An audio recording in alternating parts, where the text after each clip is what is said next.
Hello and welcome to our third video in this series, just talking about mentorship and supervision in the post-foundation year. So during the foundation programme, you will have had educational and clinical supervisors. They provide a supportive role as well as working with you through the portfolio, through assessment requirements. So you'll probably have some insight into the difference between the two and what they can provide. Depending on what you choose to do through this post-foundation year and what your goals are, you may want to consider how supervision, mentorship or coaching could help with that.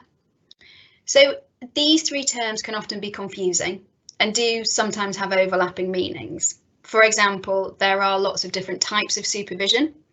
It can focus on performance, on development or on both, and it can be formal or more informal. If you do take up a clinical role, you may find that the trust offers a supervisor in a similar way to that in the foundation programme. However, if not, it's worth thinking about what you hope to get from that year.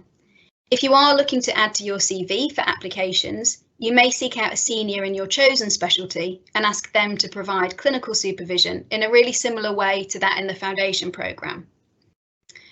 Now, if your goals for the year are more focused on trying to make decisions about future career or personal paths, then mentoring or coaching might be more beneficial.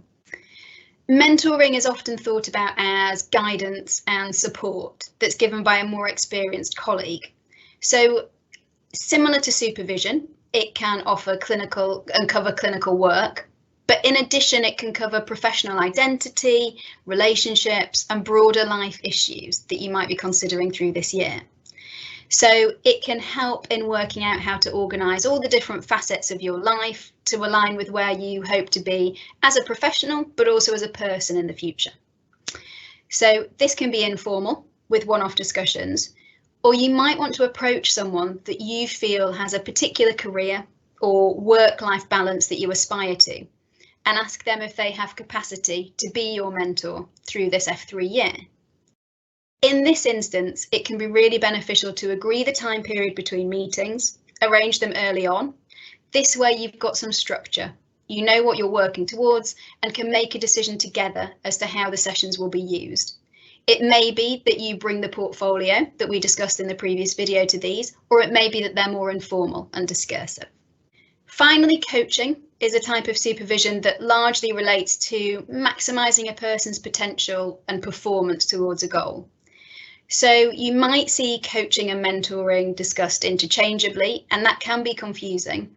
So doing some online research into available coaching programs, as well as those that can often be offered within the trust or within your educational setting, will help guide you as to whether a coaching program is right for you. You might also try and develop or maintain a peer support network during F3. It may be that you don't have inductions with large groups of other doctors as you did in the foundation programme, and you might be working or learning in a completely different environment or at home away from colleagues. So taking time to find that support and keeping a network of people you feel comfortable with to reflect on challenges is also going to be essential. In summary, this year is going to be individual to you, and whether it's time to discover where you want to go with your career or personal life, or whether you're aiming to maximise your potential on the route you've already chosen, considering what support systems you may benefit from and putting them in place early can always help. We'd also just like to acknowledge that the mental health challenges that can exist for all of us can often be in play as well, and to remind you that both local support systems through occupational health, your own GP, and national services such as the Practitioner Health Programme are all there to support you in any way that you might need. Thank you for watching.